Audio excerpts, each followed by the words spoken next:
Geração pornô. Como o liberalismo moderno está corrompendo o nosso futuro.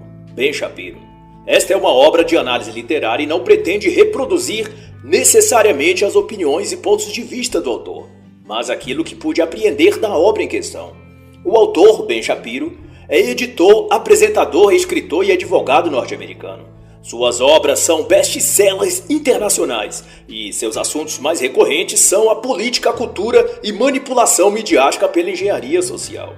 Neste livro ele trata da ideologia e consequências que envolvem o fenômeno da hipersexualização da sociedade, que torna a questão da sexualidade, libido e erotismo como um fato social, e produz nesse caso o efeito que ele denomina de geração pornô. Como é típico do autor, ele é direto e extrusivo em seu modo de abordar os assuntos. E ao iniciar sua obra, ele logo comenta que essa geração sim está perdida. A geração que é o futuro do mundo, vai dizer ele, perdeu-se para o relativismo moral, o feminismo radical e o niilismo. E para Shapiro, a porta de entrada para estas coisas foi o engodo da realização pessoal. Essa busca conduziu a um narcisismo exacerbado e sem sentido, que ao invés de fortes, como prometia, deixou os jovens dessa geração vazios, obcecados pela autogratificação e, portanto, fracos. Para essa geração, concatena ele, tudo é erotizado, tudo é sexualizado, tudo tem de ter um fundo ou uma conotação sexual. Foi dito aos jovens que a autoridade moral reside dentro deles, e que não devem consultar nem ouvir mais ninguém, a não ser eles próprios. E essa sua vaidade e pretensão de saberem o que é melhor para si fez deles uma geração dominada pela pornografia. A fé, a família, foi substituída por uma imagem deformada de sexo e autossatisfação que mutila e destrói tudo que as gerações passadas levaram anos para construir.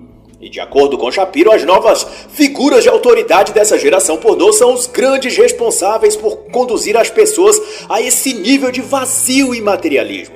E são eles, os professores universitários, publicitários, artistas musicais e atores de Hollywood. Para o autor, eles agem como os conselheiros e anciãos de uma nova igreja, pautada no humanismo e no relativismo. A geração pornô vai então conceituar ele, habita um mundo em que empoderamento significa sexo livre sem compromisso. É o admirável mundo novo onde o Deus é a liberalidade e o dogma é deixar a vida me levar. E para salientar o papel das escolas e sistema de ensino nisso tudo, o autor elabora que o atual modelo de ensino subverte os jovens cada vez mais cedo. Aos 9 anos, vai dizer ele, as crianças são ensinadas sobre o uso de preservativos. Aos 12, são pressionadas a escolher sua orientação sexual ou identidade de gênero. Aos 15, ele ou ela será ridicularizado se ao menos cogitar de ser ainda virgem. A cultura moderna, como comenta o autor, gira em torno de ser livre e divertir-se, aproveitar a vida, como os próprios jovens dizem. Contudo, essa diversão significa fumar diferentes tipos de drogas, cair na bebedeira e praticar sexo casual com o máximo de parceiros possíveis. E o autor cita ainda um estudo de 1997 pelas revistas The Chelsea e Randall Walls, em que constatou que 46% dos estudantes no colegial com idade juvenil ou adolescência já fizeram sexo casual. 43% traíram algum parceiro e 28% consumiram drogas durante o ato. Mas Shapiro alerta que a permissividade sexual ilimitada dessa geração pornô não é isenta de consequências. Ela conduz à dessensibilização espiritual e à supressão emocional. E ao descrever esse ambiente escolar, ele conceitua que a cada vez que cede à pressão da cultura e a esses padrões, vai caindo em depressão profunda, e sai de cada uma dessas experiências cada vez mais vazio. E para uma geração que não está acostumada a resistir à pressão, eles são facilmente levados a cair no hedonismo da vida. É sempre mais fácil desistir do que lutar. Mas uma coisa ressalta isso tudo. Não bastasse esse decaimento do comportamento e hábito moral das pessoas, está também formando-se na sociedade um tipo de novo normal, para usar uma expressão do momento, em relação à moralidade coletivamente. Isto é, a própria sociedade tem tal se habituado aos seus padrões desviados quanto à lascívia, hedonismo e relativismo moral, que junta-se para reprovar e considerar anormal todo aquele que se recusar a seguir e adotar estes padrões que as massas ou o coletivo expressa e vive. Conforme diz Ben Shapiro, há um movimento deliberado para definir um nível moral tal que o normal seja considerado anormal. E esse movimento de engenharia social consiste na estratégia de estigmatizar os que desejam seguir algum tipo de moralidade nos termos tradicionais. Serão estes chamados de moralistas homossexuais, enrustidos ou fascistas. E Shapiro indica ainda que essa forma de pensar e agir é forjada na sociedade através e por meio da cultura pop, do sistema de educação, do sistema judiciário e da mídia, que de modo geral resume a conduta social nas seguintes palavras: nada é esperado de ninguém, todos podem criar suas próprias regras sobre o que é melhor.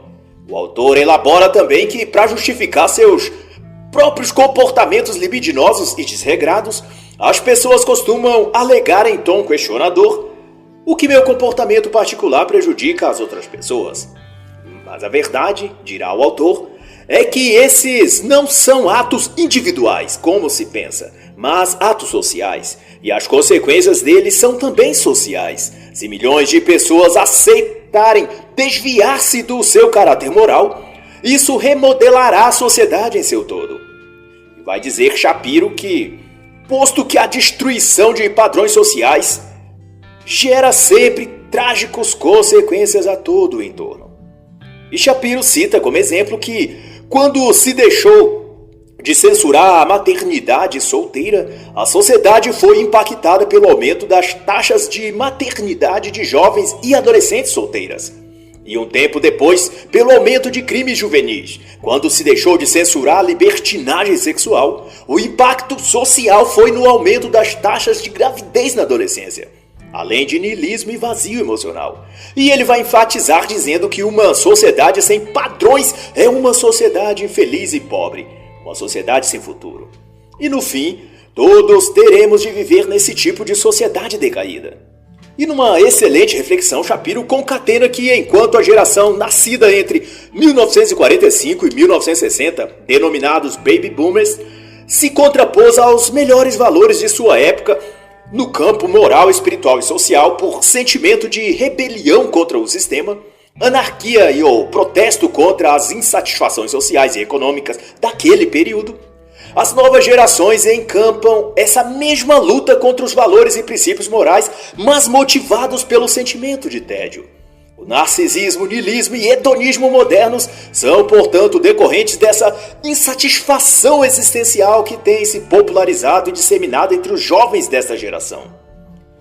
É o permanente sentimento de vazio, de perda de sentido da vida, decorrente de uma crença superestimada em si mesmo.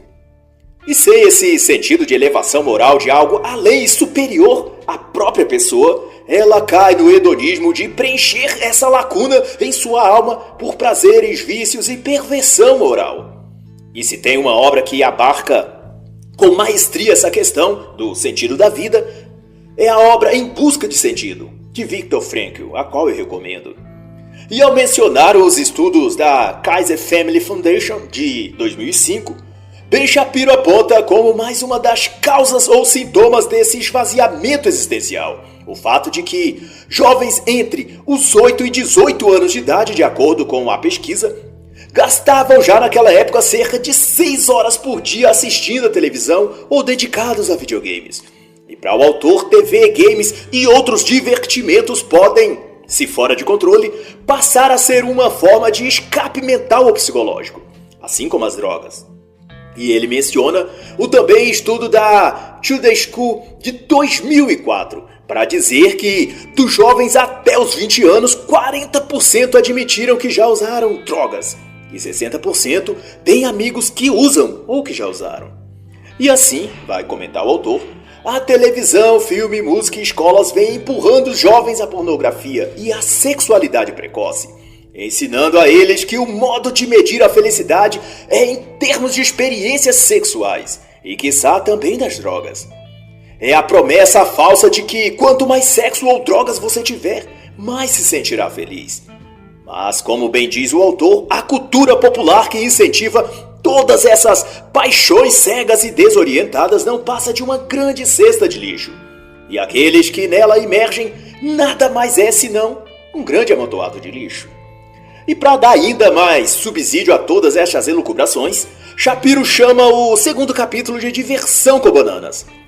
E remete ao uso político das escolas para doutrinar sexualmente e de modo precoce as crianças e jovens. E ele destaca que quem mais enseja esse tipo de agenda são os partidos políticos de esquerda. Faz parte das pautas progressistas a chamada agenda identitária, na qual é introduzida numa mesma e só coisa LGBTQI+, aborto, ideologia de gênero, todo tipo de feminismo e um grande foco no empoderamento sexual da mulher, que, segundo os propagadores dessa alienação, só pode ocorrer mediante uma libertação da mulher desde a infância. E na prática, isso significa para esses ideólogos marxistas dotar de informações sobre sexo e sexualidade a criança desde o mais cedo possível. E é por isso que nas escolas, sobretudo americanas ou europeias, a criança com 7 e 9 anos já começam a ter aula de educação sexual. E sempre ensinada por mulheres feministas e ativistas da libertação sexual da mulher. Por volta da 4ª série do ensino fundamental, numa comparação aqui no Brasil, as meninas recebem as primeiras instruções sobre o corpo da mulher e seu potencial de dar e sentir prazer. Entre a 6ª e 7ª série, essas garotas já adolescentes estarão recebendo em sala de aula instrução de como usar preservativos e evitar a gravidez por métodos anticonceptivos. E como é a meta desse tipo de estudos, ao fim da 7ª série, todas essas garotas já estarão tendo uma vida sexual ativa. E Ben Shapiro expressa que ocorre esse ciclo de relativismo moral e sexual. A respeito disso, ele diz: quanto mais novas forem as crianças quanto à educação sexual, mais saberão sobre sexo. Quanto mais souberem, mais preparadas estarão para praticá-lo. E quanto mais preparadas, mais serão incentivadas a fazê-lo. E quanto mais cedo começar a fazê-lo, mais será dito a elas que são empoderadas, felizes e independentes. O autor também discorre que esse tipo de lógica ou processo de pensamento é solidificado não apenas na mente das próprias crianças, mas também na cabeça dos adultos, que passa a considerar a atividade sexual prematura, na adolescência, como uma marca de maturidade. Isto é, os que começam a ter relações sexuais mais cedo são considerados mais maduros e mentalmente preparados, enquanto que aqueles que demoram mais a se envolver sexualmente ou desejam esperar o casamento são considerados imaturos, despreparados ou com algum tipo de distúrbio ou transtorno psicológico. São os anormais. E assim, em todo o meio político e educacional, essa ideologia de ensinar sobre o sexo prematuramente às crianças vai sendo justificada por argumentos pseudo-filosóficos de que para alcançar um estilo de vida sexualmente saudável, como afirmou o autor David Campos, citado por Ben Shapiro na página 26, os jovens devem adquirir uma atitude positiva e confortável sobre sexo. E para Campos e vários outros autores que dão spec intelectual aos professores que transmitem tais ensinamentos nas escolas, tópicos como aborto, masturbação, sexo oral e homossexualidade são programas que devem abranger a educação sexual nas salas de aula.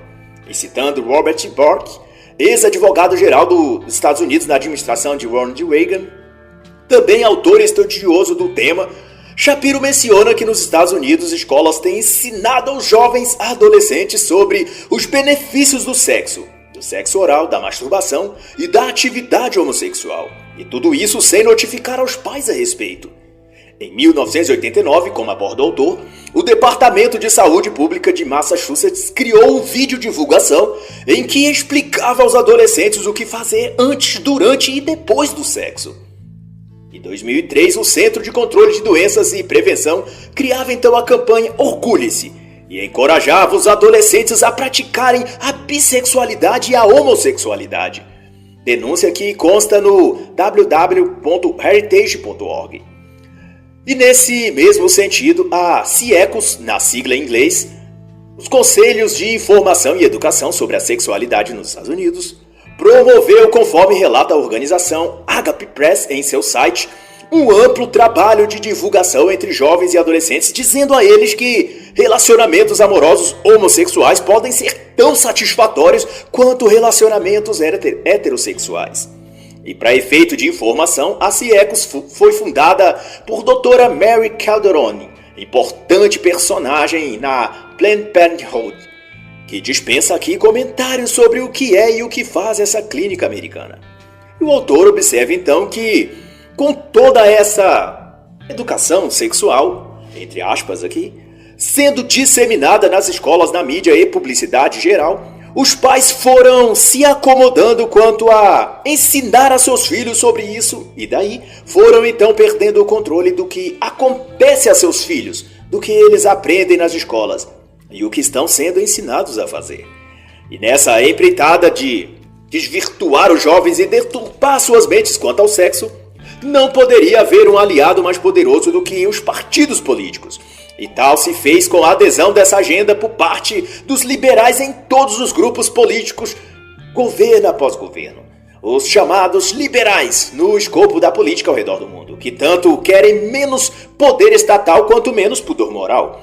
Estes são, junto aos órgãos públicos e privados, dirigidos por indivíduos comprometidos com as pautas de esquerda, verdadeiros contribuintes para a decadência cultural, moral, espiritual e intelectual dessa geração.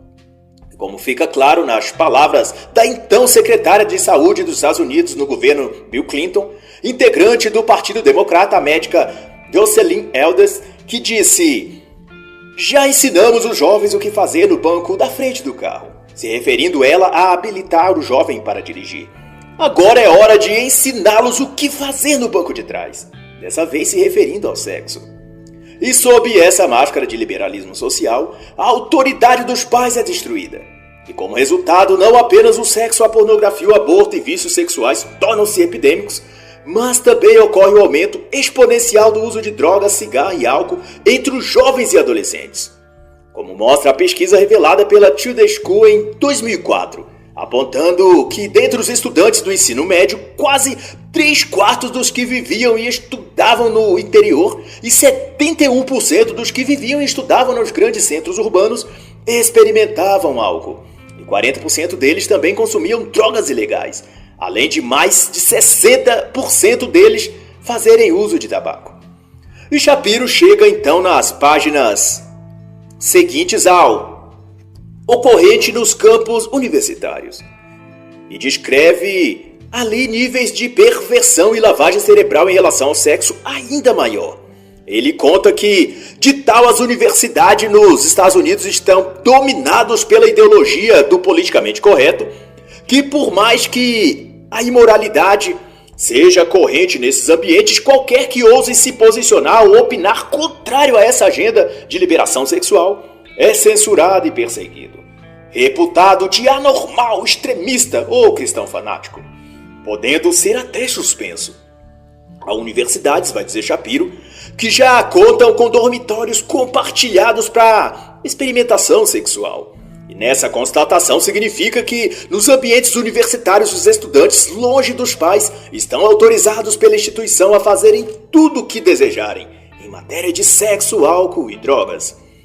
E produzido neles a mentalidade de que são livres e podem sair impunes sem qualquer consequência por toda e qualquer conduta depravada sexual e moralmente.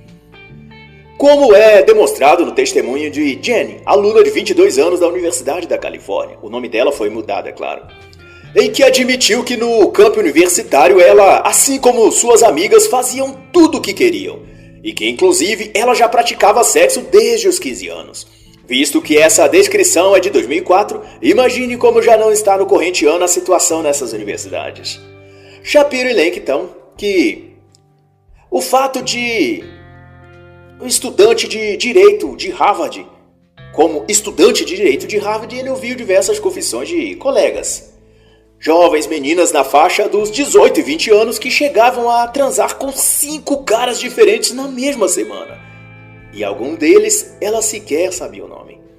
E volto eu a me perguntar, se naquela época, os anos 2000, estava assim, Como já não está no corrente ano a situação nessas universidades, nestes jovens estudantes.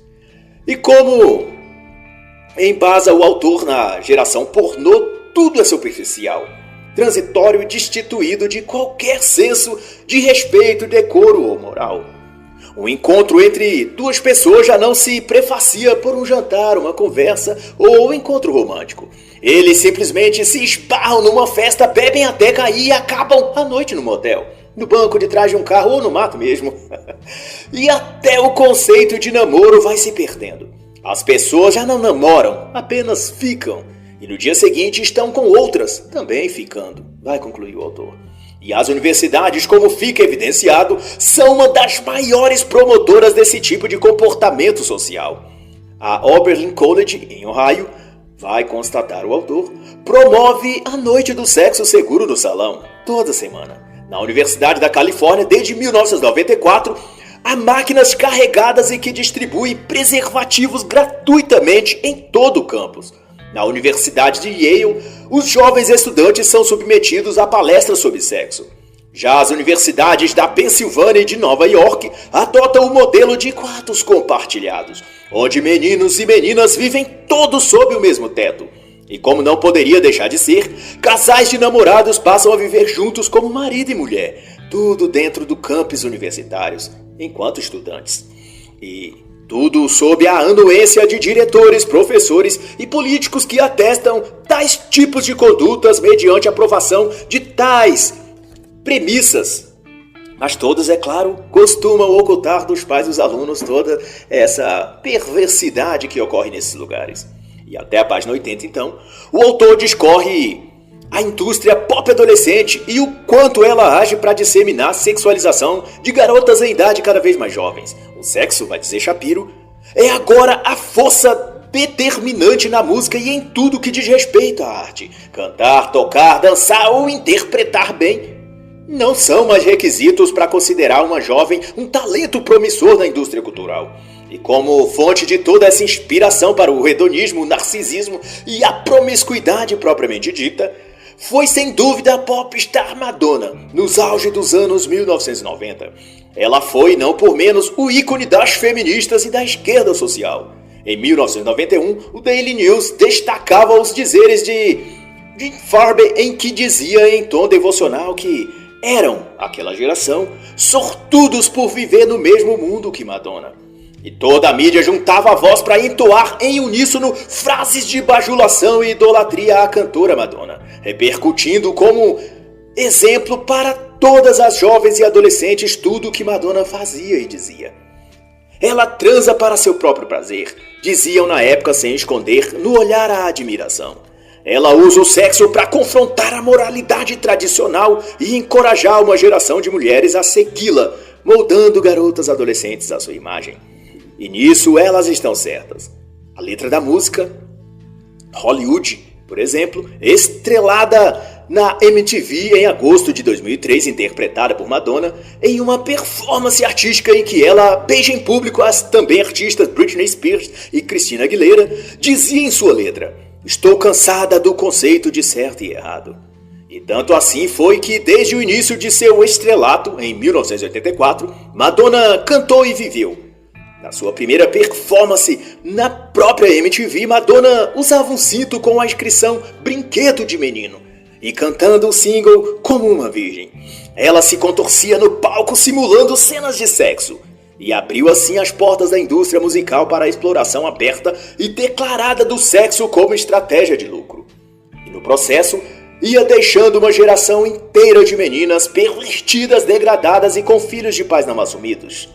Porque o único lugar onde o sexo promíscuo e irresponsável não tinha nenhuma consequência futura era apenas nos clipes musicais de Madonna. Na vida real, além do vazio na alma, filhos sem pai, doenças e um futuro promissor jogado no lixo, eram os efeitos visíveis de uma geração que escolheu se entregar ao comportamento supostamente empoderado de uma artista popstar, paga para representar aquele papel de mulher sexualmente livre. Realizada e feliz após ter jogado fora os padrões de certo e errado, como ela disse. E assim o estilo de Madonna no vestir, no pensar e no agir foram a moda por todo o universo feminino juvenil. Todas as garotas queriam também vestir-se de roupas rasgadas, braceletes de borracha e faixa no cabelo, misturando o ar juvenil de adolescente a uma figura de uma prostituta barata, enquanto tentavam pôr em prática o que as letras das canções de Madonna diziam. Alguns garotos me beijam, alguns garotos me abraçam. O garoto com dinheiro vivo é sempre o homem certo. Eu sou uma garota material. O enredo da música Garota Material é um eufemismo para garota de programa, aquela que recebe dinheiro em troca de sexo. E como se pintasse um retrato da condição das adolescentes nessa época, a revista Time, de maio de 1985, assim proferiu: que as fãs de Madonna saem para o mundo sonhando com o tempo em que poderão fazer qualquer coisa que quiserem. E Shapiro adentra então o capítulo chamado As Adolescentes.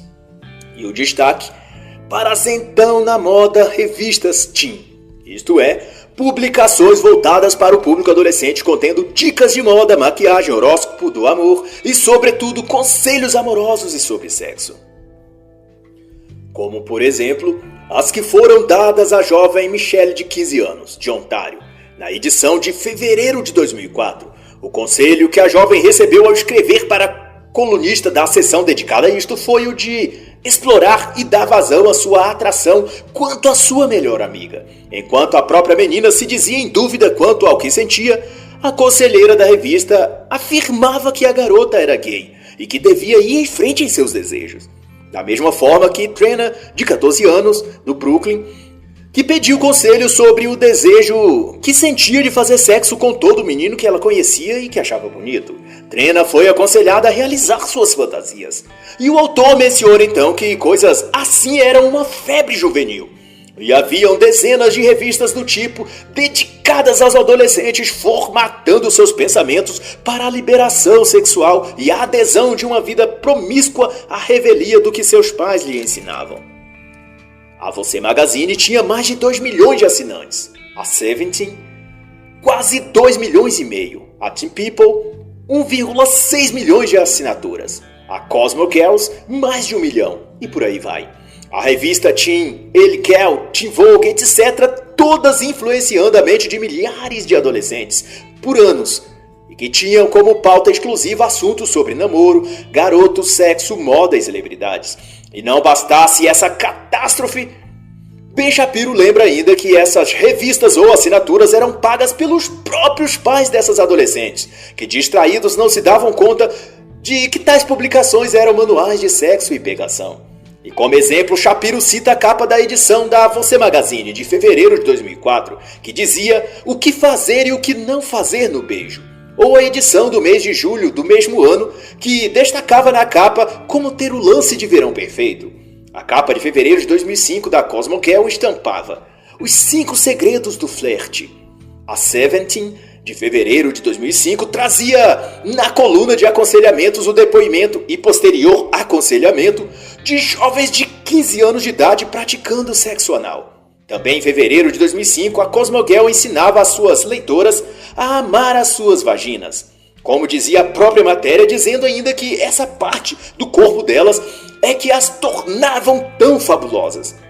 E incentivava ainda as garotas a conhecer e explorar a sua parte genital.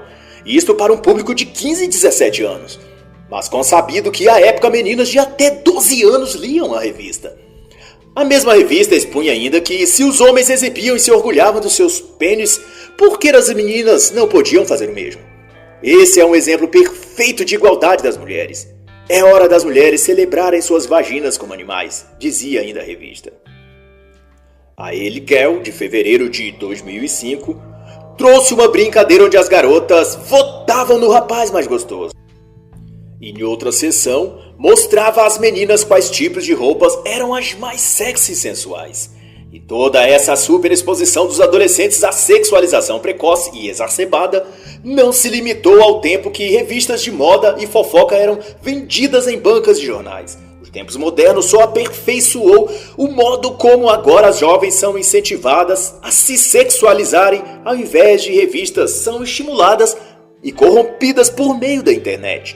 das redes sociais de artistas, atrizes, cantoras e também de psicólogas e conselheiras amorosas que lhes dão dicas sobre empoderamento, que podem vir em forma de coaching, terapia, ou no caso de terapeutas e psicólogos feministas, também, como é muito frequente, na forma do exemplo em fotos picantes dos famosos da TV, que essas adolescentes seguem nas redes sociais. E para não restar dúvida, eu mesmo fiz essa pesquisa em fevereiro de 2001, ao acessar um famoso portal de notícias online, focando eu apenas nas celebridades daqui do Brasil para não se estender muito. E lá estava, dezenas de famosas mostrando-se sensualmente em seus perfis online, enquanto a reportagem dedicava aplausos e elogios como se ser sensual fosse tudo o que há de mais importante para uma mulher fazer. E tal era. Ana Paula Tabalipa impressiona em foto com biquíni. Cláudia Raia lavando a alma em banho ao ar livre. No México, Aline Riscado exibe curvas em fotos de biquíni. Dizia outra reportagem. Bruna Marquezine joga altinha de biquíni asa delta. Bruna Lombardi, dizia também em outra matéria, esbanja sensualidade em fotos sensuais aos 68 anos de idade. Viviane Araújo exibe tanquinho de biquíni. Glória Pires, aos 57 anos, posa de biquíni. Ticiane Ribeiro usa biquíni de cintura alta e valoriza o corpão. Sharon Menezes esbanja sensualidade e posa de bumbum pra cima com biquíni e fio dental. Lexa, funkeira, posa de biquíni rosa clara e óculos escuros, empinando o bumbum avantajado. A mãe da cantora também marcou presença exibindo sua boa forma com modelito de oncinha. Enfim, todo esse conjunto de coisas, fotos, artigos, conselhos amorosos, etc., são produzidos e expostos para o fim último de sensualizar as meninas e mulheres em geral, criando entre o público feminino a imagem estereotipada de que mulher empoderada e feliz explora, exibe e ainda ganha dinheiro com sua sensualidade. E o autor vai nomear toda essa patente exibição de corpos no altar da vulgaridade de patética cultura pop. Mostram seios, decotes, marcas de biquíni e bumbuns empinados, como se dissesse às mulheres que o corpo, o sexo e a forma física sensual é tudo o que elas têm a oferecer ao mundo. E seu capital sexual, ou seja, o quanto elas são gostosas, é o que irá abrir as portas financeiras para elas. E assim, o autor descreve sua antipatia a esses ícones e celebridades e a tudo o que eles fazem, qual devo confessar eu assino embaixo, da seguinte forma. Muitas dessas celebridades, vai dizer Shapiro na página 109, são completamente imbecis. E as adolescentes são encorajadas a uma fixação doente pelas vidas vazias desses artistas e famosos. Mas como mostra bem Shapiro, da página 123 até a página 162, todo esse exibicionismo e incentivo à sensualidade e à sexualidade das mulheres não se restringe a artistas ou cantoras e atrizes, mas perpassa também a mídia publicitária, sendo apresentado e difundido também por meio de comerciais de TV e propagandas, em outdoors, revistas, jornais. Segundo Shapiro, esses meios de comunicação em massa apelam para a vulgaridade sexual, destacando mulheres em situações, comportamentos ou trajes que remetem ao sexo e à pornografia. E dentre tantos, realça a Budweiser, conhecida marca de cerveja, como uma das principais empresas que fomentam o uso de comerciais com exposição feminina ligada ao sexo.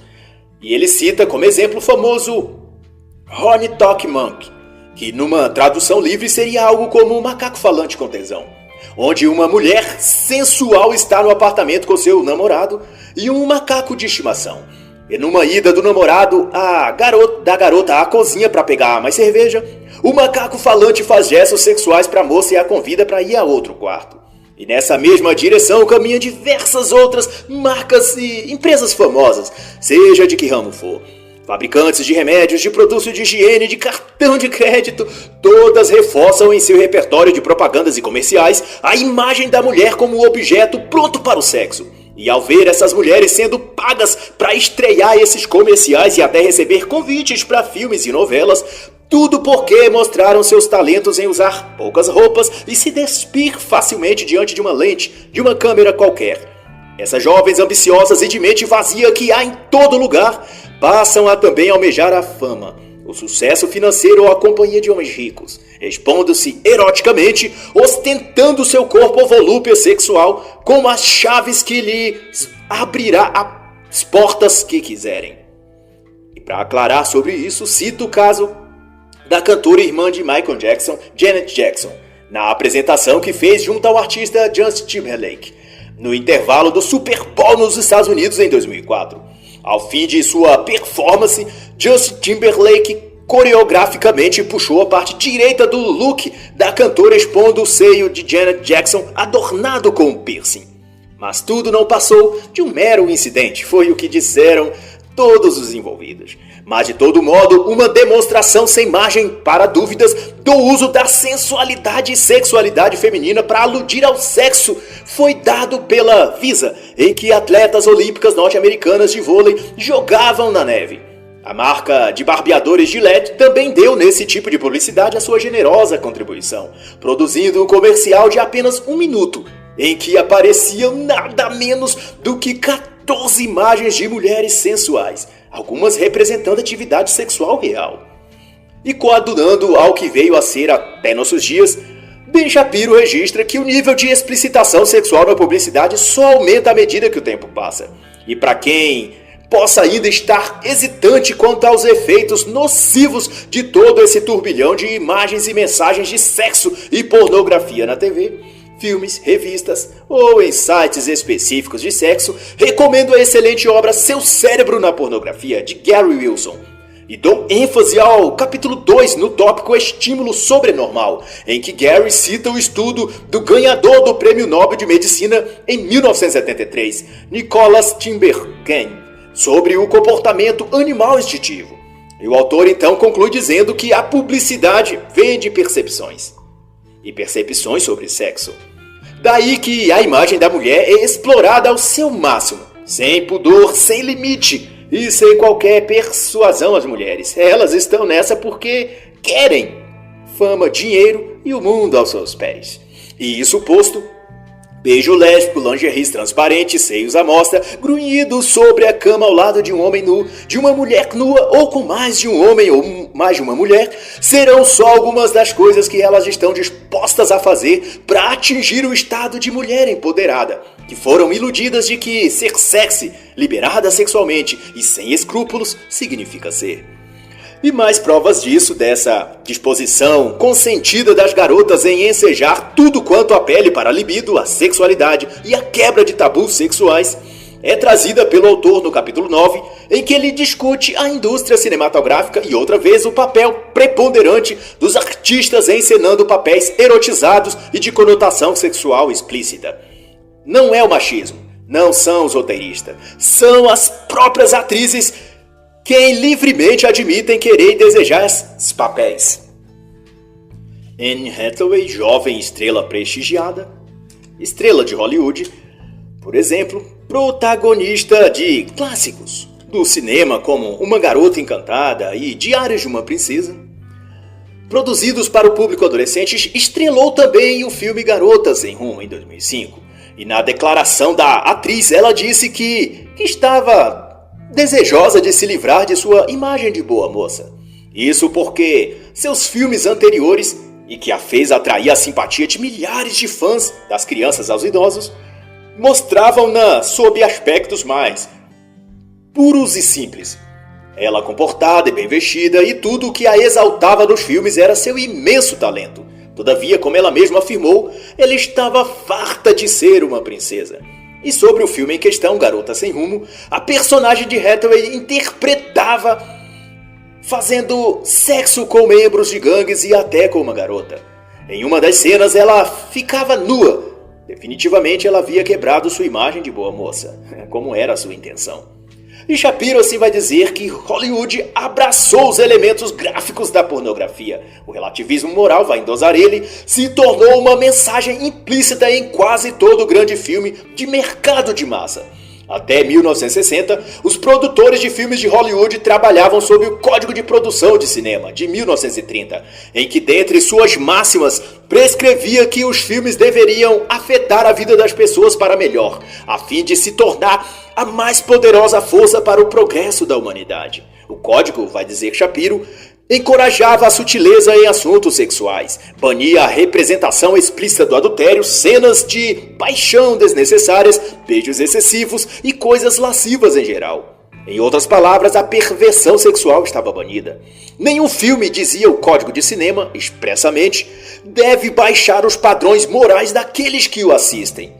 Mas, porém, de acordo com o que os executivos e produtores que controlavam a indústria cinematográfica foram sendo substituídos, eles iam aposentando-se e seus herdeiros ou acionistas que compravam suas partes nessas empresas de produção para cinema, à medida que isso ocorria, os padrões morais foram decaindo, ao ponto que a declaração do então presidente da Walt Disney Pictures, David Vogel, a fala dele representa o pensamento que tomou o lugar dos antigos critérios para filmes e afins. Ele disse, quanto à nova fase do cinema, que não era mais um período de inocência. E não por menos, mas entendo o leitor da forma como lhe convir, a atriz e sex symbol dos anos 1960 e 1970, Jane Fonda, assim expressou certa vez. Trabalhar em Hollywood, disse ela, gera certa experiência no campo da prostituição. Halle Berry, uma estrela respeitada em Hollywood ao longo de 14 anos como atriz, tinha por princípio não mostrar-se nua em quaisquer filmes, mas em 2001, com o filme estrelado ao lado de John Travolta, Berry recebeu a oferta de, ao invés de $2 milhões, como acordado, para ela fazer o papel, ela receberia $2,5 milhões se aceitasse gravar uma cena de nudez parcial. E assim ela fez. Mas ao falar à imprensa sobre a cena, ela disse que não fez a cena por causa do dinheiro, mas para ganhar legitimidade como artista. No mesmo comentário, ela afirma ainda que ela tinha aberto as portas à questão da sexualidade e havia então todo um novo caminho para percorrer. E para certificar que a indústria de cinema tenha cada vez mais atores e atrizes dispostos a descer aos níveis mais baixos que se propõe a eles, mas dizendo sempre que é em nome da arte e pela legitimidade deles como artistas, Hollywood se dedicou nos anos seguintes a selecionar e contratar indivíduos com um padrão de vida pregressa já totalmente despida de requisitos morais em se tratando de nudez ou sexo. Isto é, pessoas com critérios morais já bem dilatados. E para exemplificar isso, mas deixo claro que essa descrição, apesar de pública e disponível na internet, não consta nesta obra, nem é elencada pelo autor, mas é de minha própria iniciativa, a fim de contextualizar o que nesse capítulo é exposto por Ben Shapiro, listo então algumas das personalidades famosas da indústria do cinema, Hollywood, TV, show business e também ligados à música. Artistas em geral e suas desventuras pela vida antes da fama. Lady Gaga foi stripper aos 19 anos de idade. Cardi B, rapper e atriz americana, também foi stripper aos 18 anos. Chris Pratt, ator de herói da Marvel, foi também stripper. Carmen Electra, do seriado SOS Malibu, foi stripper nos anos 1990. Matt LeBlanc, ator da série Friends, foi garoto de programa antes da fama. Brad Pitt também foi stripper em festas privê num grupo chamado Dancing Bars. Micaela Spielberg, filha adotiva do milionário cineasta e diretor de cinema, fazia filmes pornô e dizia que era para diversão. Blac Chyna, do clã Kardashian, foi stripper num clube famoso de Miami. Mark Consuelos, ator destacado da série Riverdale, foi também stripper e até mesmo o ícone mundial e mega famosa Marilyn Monroe, acredite, se puder, foi garota de programa antes da fama, cobrando até $500 por programa. A atriz Roseanne Barr foi prostituta aos 20 e poucos anos. Azalia Banks, rapper famosa, foi stripper e estrela do hip hop, também atuou como stripper em Nova York quando tinha 18 anos. Courtney Love, viúva do falecido Kurt Cobain, vocalista do Nirvana, foi stripper antes de se casar com ele. Também na área musical, Didi Ramone, cofundador dos Ramones, foi garoto de programa e saía com homens e mulheres. E exemplos assim também não faltam no Brasil. Seja antes ou depois da fama, artistas conhecidos na tela da TV se aventuraram também no mundo pornográfico, mostrando que não só a indústria americana do entretenimento, mas também aqui no Brasil, sabe escolher seus ídolos a partir da disposição destes à sensualidade e à total falta de freios morais, se necessário em nome da arte. O ator global, Matheus Carriere, por exemplo, foi ator pornô. Vera Fischer e Xuxa Meneghel estrelaram o filme Amor Estranho Amor, de 1982, em que fazia-se claro apelo sexual juvenil, o que denota no contexto que aqui se aborda que o pudor, o decoro, a ética e o limite moral não é um item que consta no currículo de artistas e cantores na indústria cultural mundial. E nem é preciso dizer sobre Tammy, Gretchen, Rita Cadillac. Mas seja como for, Ben Shapiro vai concatenar que é muito triste que, em se tratando de cultura, se tenha sacrificado todo e qualquer valor e princípio. E reduziu-se a tão baixo grau seus ideais e qualidade narrativa que, em vez de construir o caráter, como o antigo Código de Produção de Cinema prescrevia, a indústria de cinema musical e artes no geral se presta a um serviço de denegrir e corromper toda a sociedade. E ao discorrer sobre a indústria pornô, Shapiro toma por empréstimo a história surreal de Ted Bundy, o assassino em série estuprador que chocou os Estados Unidos na década de 1970. Ao comentar a entrevista que o Dr. James Dobson fez ao assassino poucas horas antes de Bundy ser executado na cadeira elétrica, e em seu relato, Ted Bundy descreve o seu desvio de personalidade como tendo iniciado a partir e por intermédio da pornografia, que ele encontrou fora de casa e em revistas desse tipo de conteúdo. E o que chama a atenção é que Bundy foi exposto à pornografia assim como a maioria dos adolescentes atuais também o são. E os efeitos, como a ascensão do vício no inconsciente, levando-o à busca de novas e mais pesadas formas de pornografia. Também é o mesmo sentido por milhares de jovens atuais que mergulham no entretenimento pornô crendo que é algo inofensível e o qual eles podem parar quando quiser. Todavia, como Bundy relata, a curiosidade leva à prática ao vício, o vício à compulsão. E um pouco depois o indivíduo já está dominado pela pornografia, tal como dependente em álcool ou qualquer narcótico.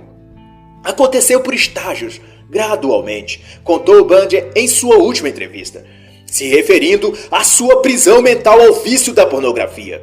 Mas ocorre que, como todo outro vício, a mente passa a requerer emoções mais fortes, sensações mais intensas, e então de uma pornografia mais simples, a pessoa passa para uma hardcore, depois para uma de conteúdo mais pesado, que faça uso da violência como sadomasoquismo, por exemplo.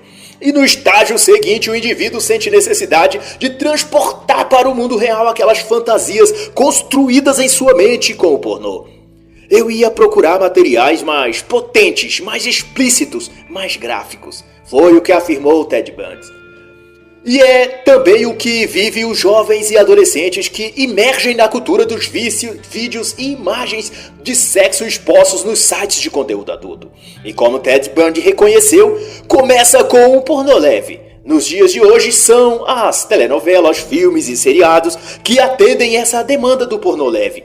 Um seio, alguns gemidos debaixo do edredom, ou homens e mulheres trancados numa casa vestindo roupas íntimas e tomando banho de piscina. Enquanto o apresentador e a audiência faz de conta que é tudo normal e inocente. É só uma diversão sem maiores consequências. E nessa ilusão coletiva, o chamado Big Brother Brasil já está na sua 20ª temporada. Mas é claro que quem produz esse tipo de entretenimento não quer que seu produto seja vinculado a qualquer esquizofrenia, distúrbio ou psicopatia. E então será negado qualquer relação entre um sujeito psicologicamente transtornado com os conteúdos eróticos que ele consome em forma de pornografia. De todo modo, para aclarar a respeito, sugiro as obras NoFap, Se Torne Blindado a Recaídas, de Brian Aleph, em o qual ele analisa os males que o vício em pornografia pode produzir na mente masculina, e Escravos Sexuais, Controle Mental e CIA, de Tracy Treman, que inclusive aborda os meandros do projeto Monarca e de como psicopatas e sociopatas podem ser criados a partir de gatilhos psicológicos instalados em suas mentes através do vício sexual e pornográfico. Sendo assim, Ben Shapiro observa e comenta que a geração pornô tem sido assim tornada por uma gradativa e em parte premeditada ação de degradação social, que tem levado a juventude a um quase estado de demência ao sexualizá-la ao extremo. A impressão que se tem é que os jovens e adolescentes têm sido imersos num sonho ou pesadelo erótico contínuo, do qual não lhe é permitido acordar. É como se vivessem no País das Maravilhas na versão pornô. Tudo tem de estar envolto a algo sexual. Os filmes que assistem tem gente nua. O programa de auditório nos domingos na TV tem garotas dançando de maiô. Nos comerciais de cerveja, nos ônibus, na praça de alimentação, nos shoppings, onde o jovem vai para onde quer que olhe, há uma nádega feminina escapando num shortinho curto. Ou seios mal escondidos sob uma blusa semi-transparente. Enfim, ele está cercado, mergulhado no oceano de pornografia e insinuações sexuais que envenena sua mente e alma, e mais do que fazê-lo escravo dos apetites sexuais, essa normatização do sexo e do erotismo conduz também os jovens ao niilismo, narcisismo e ao hedonismo. E, em alguns casos, até a desenvolver psicopatias como Ted Bundy, ao que tudo indica. E Shapiro vai dizer que a geração pornô está perdida num redemoinho de tentações. Mas por mais difícil que seja resistir, ceder ao que o mundo oferece lhes trará danos ainda piores e dores ainda mais difíceis de suportar do que o que custaria a eles dizerem não a toda a degradação sexual e pornográfica que sucumbe à sociedade. E o autor faz então refletir sobre as palavras de C.S. Lewis. Fazemos homens fracos e esperamos deles virtudes. E o próprio Shapiro conclui a respeito disso que jogamos fora a nossa tradição em nome da libertação. E descobrimos então que a libertação condenou-nos a vidas sem raízes e cheias de desespero. E assim encerra a análise da obra Geração Pornô, de Ben Shapiro.